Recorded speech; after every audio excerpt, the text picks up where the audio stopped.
มหาวชิรราชธิดาเป็นที่ประจักษ์ในระดับนานาชาติพระองค์ทรงเป็นทูตสันทวไมตรีของ UN Women ในการส่งเสริมความเสมอภาคระหว่างเพศและคุ้มครองสิทธิสตรีทรงเป็นตัวแทนของประเทศไทยในการประชุมระดับโลกหลายครั้งเพื่อนำเสนอแนวคิดและผลงานที่ประสบความสำเร็จในการพัฒนาคุณภาพชีวิตของสตรีพระองค์ทรงผลักดันให้เกิดการปรับปรุงกฎหมายและนโยบายที่ส่งเสริมให้ผู้หญิงทั่วโลกมีโอกาสในการพัฒนาตนเองอย่างเท่าเทียมทรงเน้นย้ำถึงความสำคัญของการศึกษาการเข้าถึงอาชีพและการได้รับความคุ้มครองทางกฎหมายโดยทรงนำเสนอโมเดลของโครงการกำลังใจในประเทศไทยเป็นตัวอย่างของความสำเร็จในการฟื้นฟูผู้ต้องขังหญิงการทรงงานของพระองค์เป็นที่ยอมรับและชื่นชมจากนานาประเทศสร้างชื่อเสียงและเกียรติภูมิให้แก่ประเทศไทยทรงเป็นแบบอย่างให้กับผู้นำสตรีทั่วโลกในการใช้พลังแห่งความเมตตาและปัญญาในการสร้างสรรค์สังคมที่ดีงามและเป็นธรรมสมเด็จพระเจ้าลูกเธอเจ้าฟ้าพัชรกิติยาภานเรนทิราเทพยวดีกรมหลวงราชสารินีสิริพัฒน์มหาวชิรราชธิดาทรงเป็นทูตแห่งความเสมอภาคและสิทธิสตรีขอพระเกียรติยศของพระองค์สถิตอยู่ในใจของประสบกนิกรไทยตลอดชั่วกาลนาน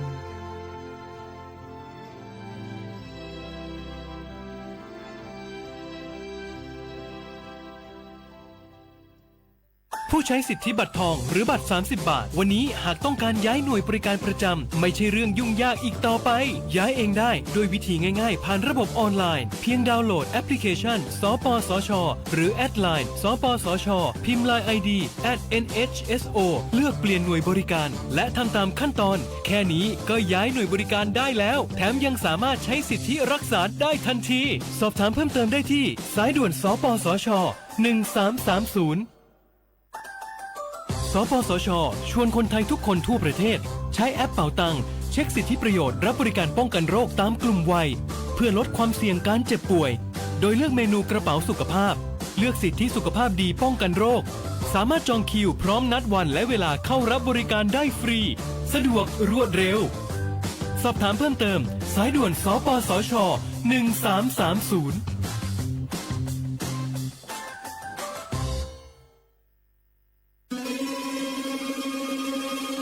ก้าวสำคัญมาถึงแล้วเจียงใหม่นครหลวงของล้านนาสู่การเป็นมรดกโลกต่างวัฒนธรรมขององค์การยูเนสโกเมืองที่ยังมีชีวิตและมีประชาชนอาศัยอยู่ร่วมกันวันที่ 3-8 สิงหาคม 2569 นี้สภาการโบราณสถานระหว่างประเทศจะลงพื้นที่ตรวจความพร้อมจังหวัดเจียงใหม่ขอเชิญชวนภาครัฐเอกชนและพี่น้องชาวเจียงใหม่ทุกคนมาร่วมแรงร่วมใจพัฒนาปรับปรุงพื้นที่ทั้ง5ประตู4แจ่งตามแนวคูเมืองและ7วัดสำคัญวัดเจียงมั่นวัดพระสิงห์วัดเจดีย์หลวงวัดพระธาตุดอยสุเทพวัดสวนดอกวัด7 ยอดและวัดอุโมงค์ช่วยกันดูแลให้สะอาดงดงามคงคุณค่าสถาปัตยกรรมดั้งเดิมเพื่อต้อนรับการตรวจครั้งสำคัญนี้ร่วมกันร่วมสนับสนุนเจียงใหม่สู่เมืองมรดกโลกต่างวัฒนธรรมโดยสวท.เจียงใหม่สำนักงานประชาสัมพันธ์ที่3กรมประชาสัมพันธ์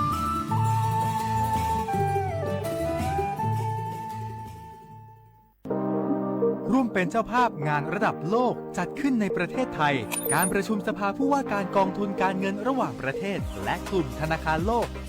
12-18 ตุลาคมณศูนย์การประชุมแห่งชาติสิริกิติ์ด้วยแนวคิดโลกทัศน์ใหม่ของไทยเพิ่มศักยภาพคนสร้างภูมิคุ้มกันในโลกที่ท้าทาย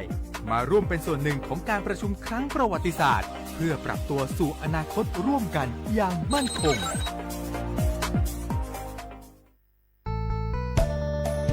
สถานีวิทยุกระจายเสียงแห่งประเทศไทยจังหวัดเชียงใหม่กรมประชาสัมพันธ์ประกาศรับสมัครบุคคลเป็นลูกจ้างเหมาบริการตำแหน่งพนักงานกระจายเสียงภาษาเมียนจำนวน1 อัตราเพื่อเป็นตัวแทนนำข่าวสารร่วมพัฒนาคุณภาพชีวิตชาวเมียนและเผยแพร่วัฒนธรรมท้องถิ่นให้เป็นที่รู้จักผ ผู้สนใจยื่นใบสมัครด้วยตนเองได้ที่งานธุรการสถานีวิทยุกระจายเสียงแห่งประเทศไทยจังหวัดเชียงใหม่ตำบลช้างคลานอำเภอเมืองจังหวัดเชียงใหม่ตั้งแต่บัดนี้เป็นต้นไปสอบถามข้อมูลเพิ่มเติมได้ที่ 053-276-068 ในวันและเวลาราชการ มังลิวเอาเก่งเศร้าก็โอ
ka ke nga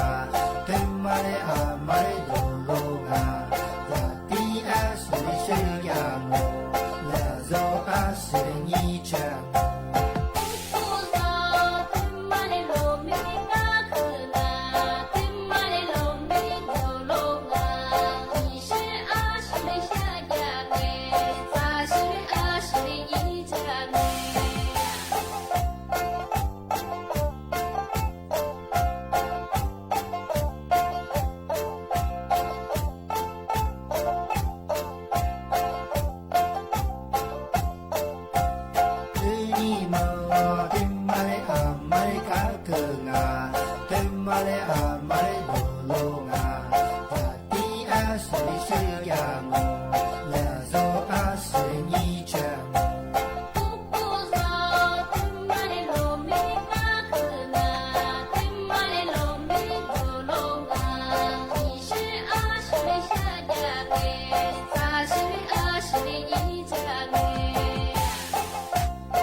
เสียว่าพวกเราว่าง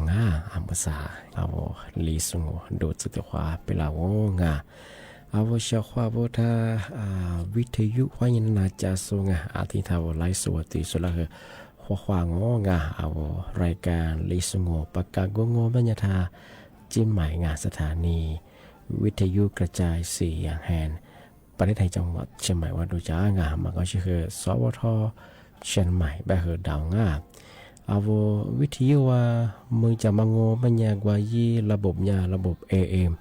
ยี่ครึ่งความถี่งบรรยากาศที่ตัวลีเฮีย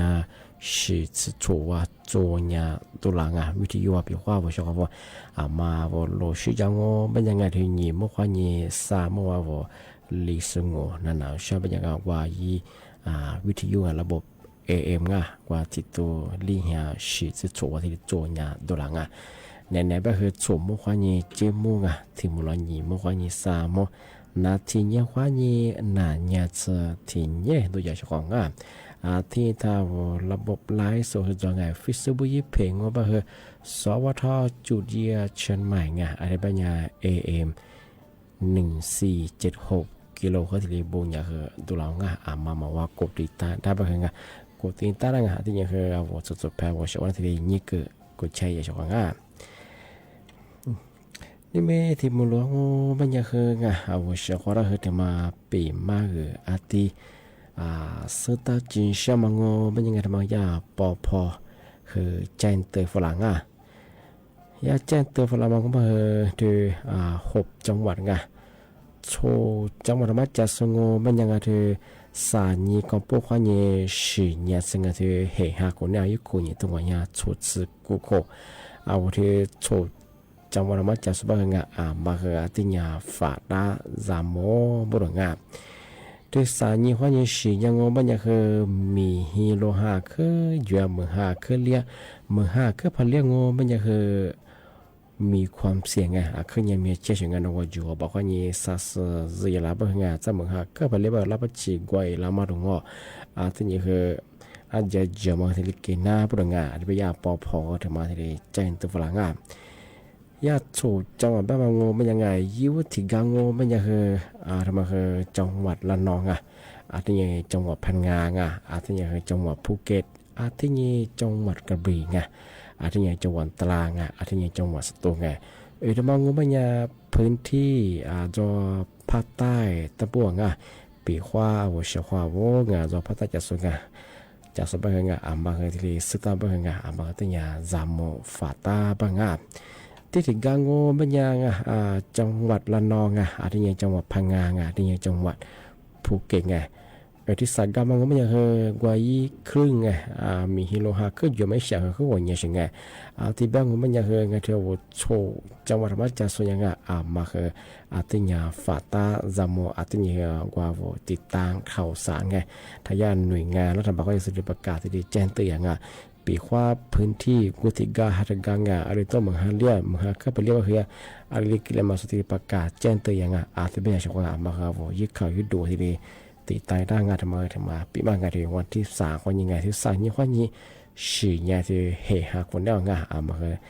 จามฝาตาบางงานดูพื้นที่ธรรมะจัดสงานที่มาเตชังโงเป็นอย่างคือที่มาปีมาอีกที่เสตาจิชาว่าจะว่าไงที่ก็ถือว่าอย่างคือมาเสือสุดยอดไงมาสริยาสำนักงานตำรวจแห่งชาติบ้านบางโงเป็นยังไงเธอทีฮะตัวจุ่งเธอเฮฮาไงเฮฮาทีนี้กับผู้ยังโงเป็นยังไงอันนี้ก็ลองไปเขาเรียกว่าปีขวัญโนใบสัตว์มาวาเลงโงเป็นยังไงโนฟุบะหอมเบื่อเฮเจ้าหอมตุชนภาษีหลงมาพากุลมาโนยึดต่อมันนะสิไงที่พยายามมาสัญญากว่ายี่สิบมาโดนหลังงานมายากกว่าปรับใหม่ยังไงมาสามงเป็นยังที่เฮฮาทีนี้กับผู้ยังมองมันไงปีขวัญโนใบสัตว์จัวเฮไงโนภาษียึดต่อหน้าบ่ดไงกาเฮไงต่อหน้าแบ่งขวาเฮโนภาษีกว่าสักสมังไงตัวจีนกว่าลุ่มมากว่าลมเช่นหนึ่งมาทำไมยังเฮมาว่าไปติดกางยันได้กล่าวมาบอกว่าถูกพิจารณาเอกสารงอทำไมเฮศาสตร์เสียจ่าอยู่น้ำมันงานมาอีกมิสังทำไมว่าสิ่งไงที่บ้านเธอกว่าภาษีลุ่มมาไงเธอตรงกลมมาว่ามังงมันยันฟุบากว่าใบสันมาเกี่ยวข้องโนเนี่ยกุลาโนกว่ายากฎหมายทั้งหมดที่จะเราจะบอกไงถ้ายึดส่วนงมันยันส่วนในใบสันกับมันพวกพามาบุกกุลิทั้งหมดยันภาษีมาคือมาว่าเป็นยังไงที่บ้านยังมากุลาใบสันมาวาลิโจสงมันยังไงที่ยังฟุบามาเบอร์สบไงไม่ยิ่งเหอความเบอร์งบุกจริงนพบกุลงบัญญัติปีขวัญภาษีพัตยมาโนภาษีกุยลุ่มมังไงตัวจีมาเฮที่เรียกว่าบุรุษมาพบบอกวงงบัญญัติใบสามารถเฉดเดียบัญญัติกุยถูกเพียงไงที่อีมิตซาอยู่มังไงสัตว์สิ่งสิ่งนั้นมาที่กระเทกิดอะไรไงที่บัญญัติมาก็ลาใบสารแต่ว่าจุดเบื้องไงโนหมอเบอร์ไปให้ยิงขอเบอร์ช่องใบสั่งก็ไม่ใช่มีอะไรไม่ใช่ตรงไหนปีขวัญโนฝ่าไฟได้ยามาถึงว่าโนก็ความรียามาเฮสุตันโนยายามันว่าให้ในใบสั่งบวกมังที่ยันโนมคนน้องมโหมาถึงว่าโนก็ยาที่กดจราจร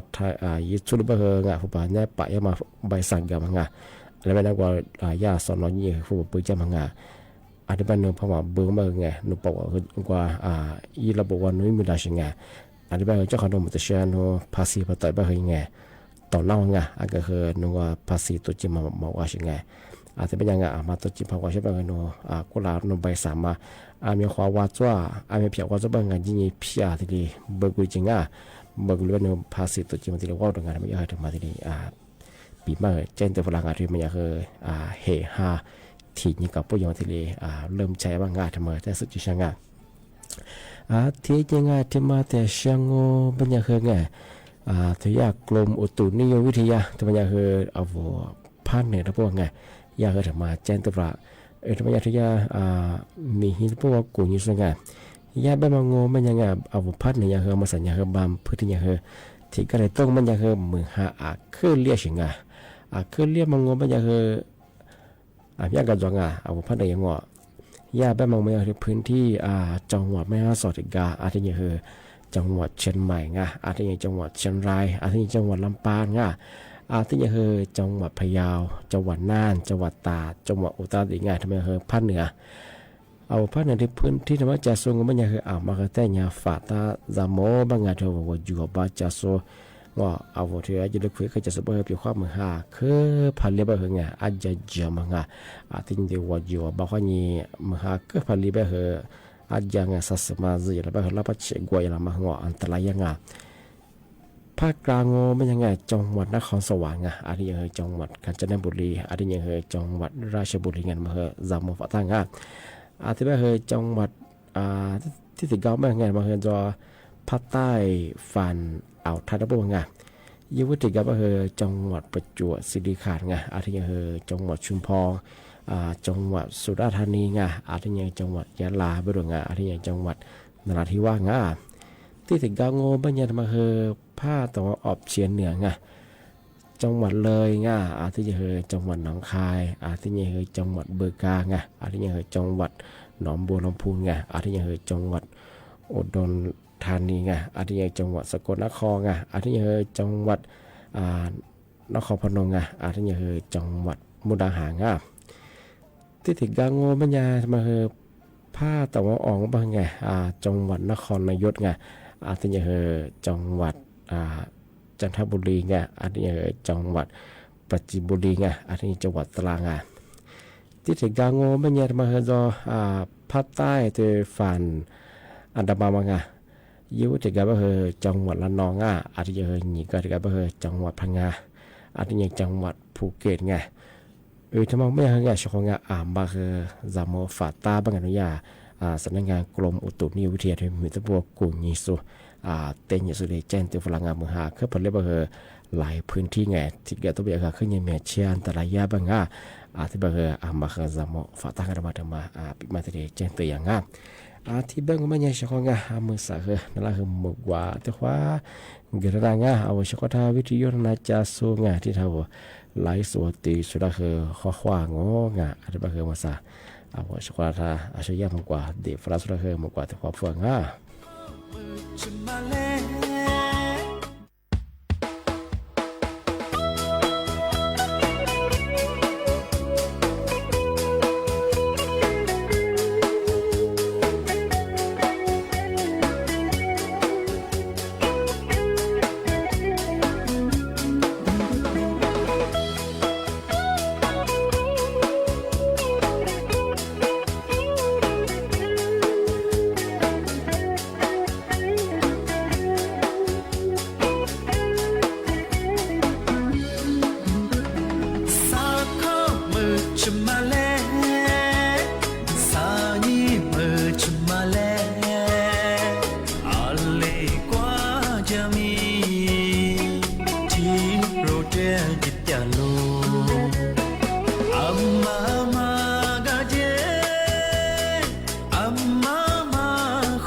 Amma ma ga je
咋咋么去嘛，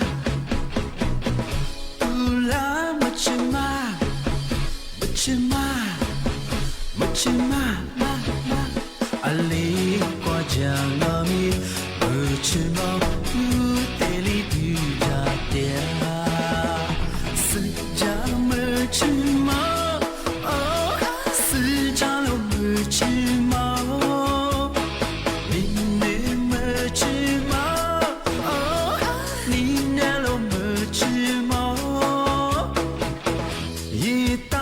去嘛，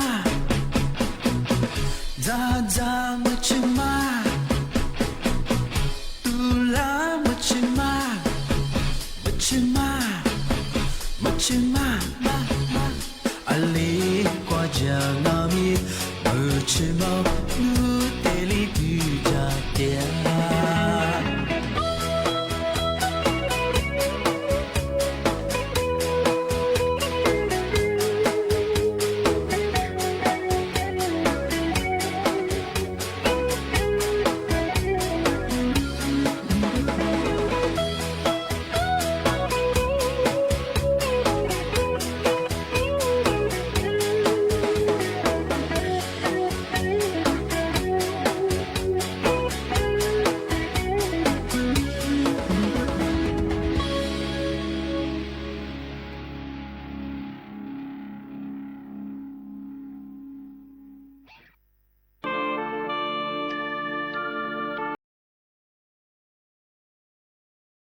我写话不个么瓜个弗拉索是的托弗兰尼么瓜的弗拉索了个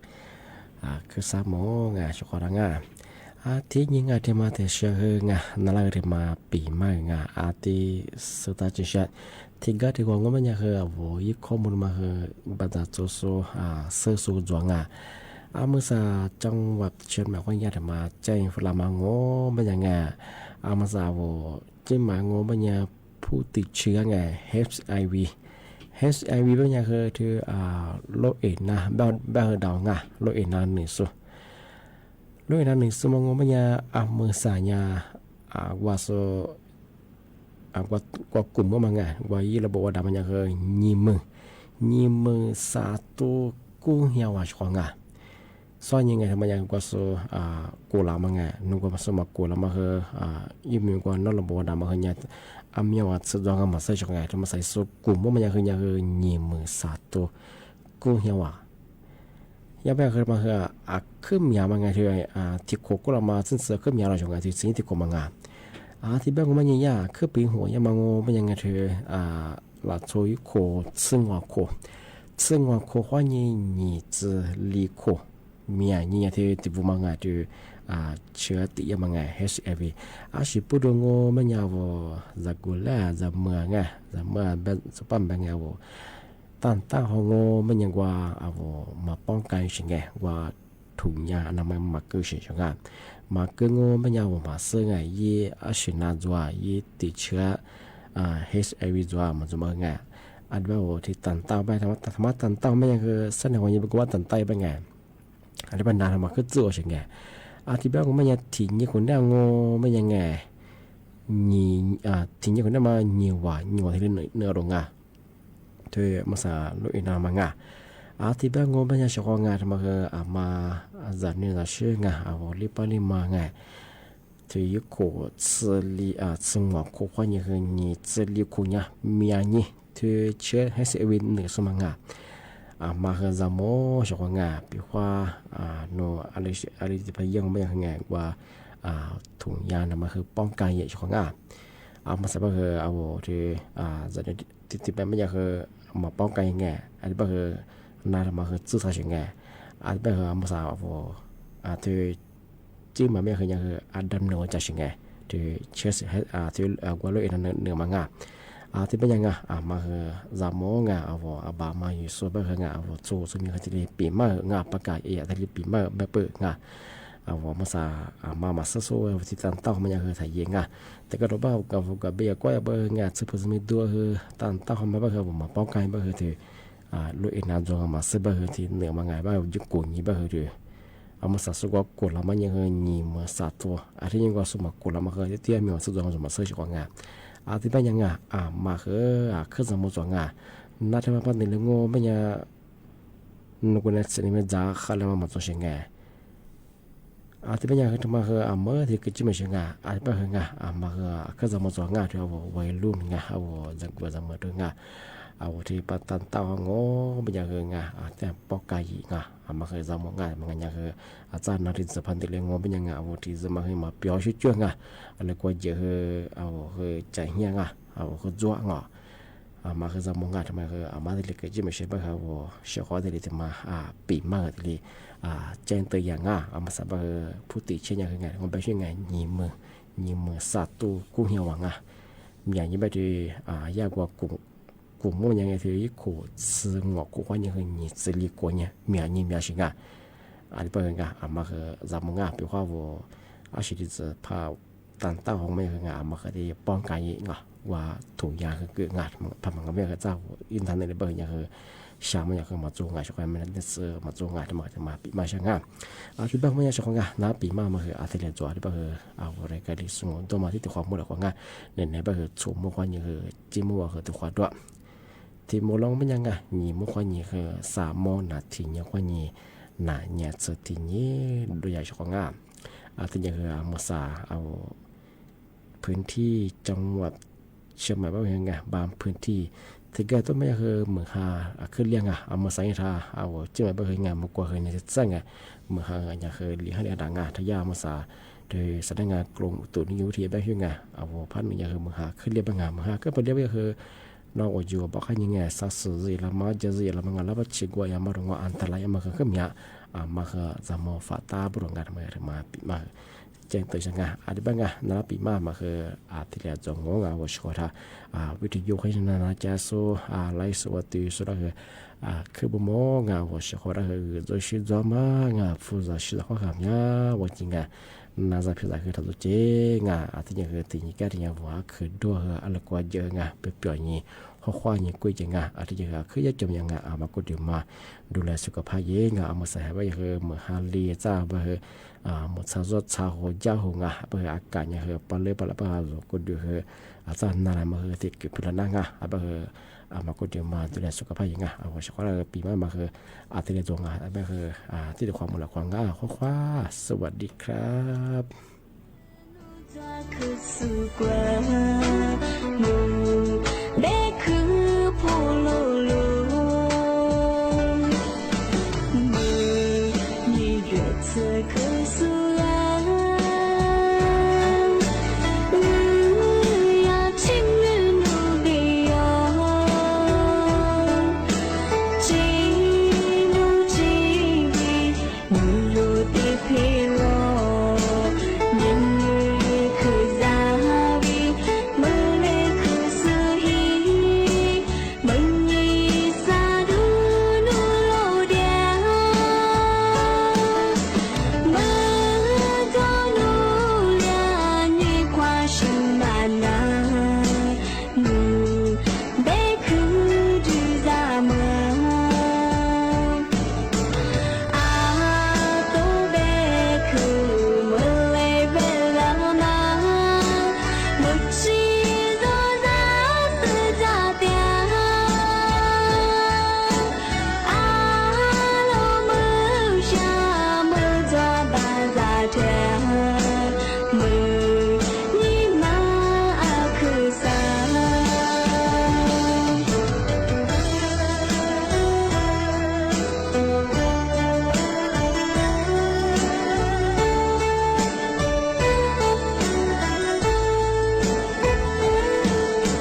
20年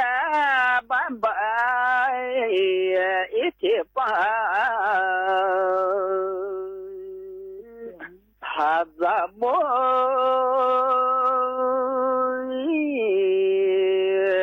见他妈妈的抱都已经，哎呀，那边一块八百铁板，怎么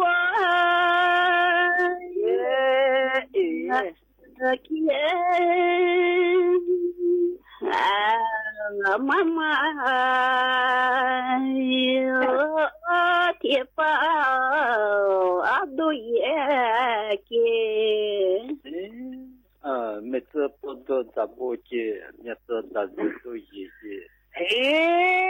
但是和计较，你是那么年没错，不多，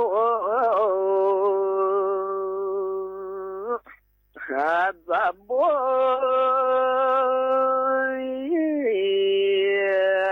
见？面子大人都已经，嘿，那边你是边嘛呀？么子不是哎，怎么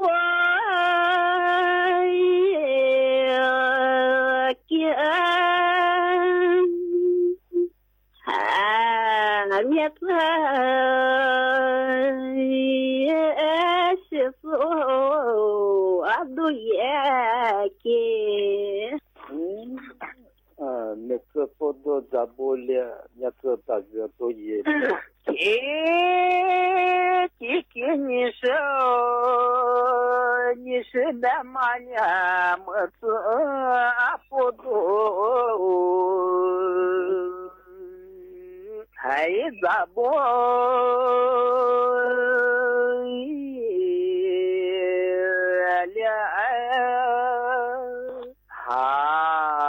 面子大人都已了 สถานีวิทยุกระจายเสียงแห่งประเทศไทยขณะนี้เวลา 7 นาฬิกา